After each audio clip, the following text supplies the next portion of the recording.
ষষ্ঠ থেকে নবম শ্রেণীর শিক্ষার্থীরা আজকের ভিডিওতে রবিবার স্কুল খুলবে কিনা তা নিয়ে চূড়ান্ত সিদ্ধান্ত ও সর্বশেষ আপডেটটি তোমাদেরকে জানাবো।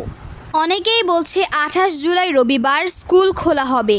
বাংলাদেশের 64টি জেলার মধ্যে 7টি জেলার স্কুল কার্যক্রম শুরু হবে এবং বাকি 4টি জেলার স্কুল কার্যক্রম বন্ধ থাকবে। মূলত এই কারণে রবিবার স্কুল খুলবে কিনা তা নিয়ে অনেকেই চিন্তিত। তোমাদের উদ্দেশ্যে আমি এটাই বলবো যে বোর্ড থেকে এখনও কিছুই জানানো হয়নি যে রবিবার স্কুল খুলবে কিনা।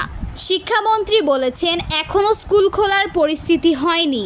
দেশের পরিস্থিতি বিবেচনায় আগস্টের 3 থেকে 4 তারিখ লেগে যেতে পারে স্কুল খুলতে।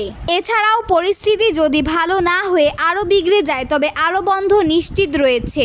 তাই রবিবার স্কুল খুলবে না, তোমরা গুজবে কান দিবে না। এটা নিশ্চিত যে আগস্টের 3 থেকে 4 তারিখের আগে তোমাদের কোনো রকম স্কুল কার্যক্রম কিংবা মূল্যায়ন অনুষ্ঠিত হবে না। তোমাদের আজকের সর্বশেষ আপডেট এইটাই ছিল। আমি যখনই কোনো নতুন আপডেট পাই তোমাদের জন্য নিয়ে আসি। এই কারণে তোমরা নতুন আপডেট পেতে আমাদের চ্যানেলকে সাবস্ক্রাইব করে রাখতে পারো। ধন্যবাদ।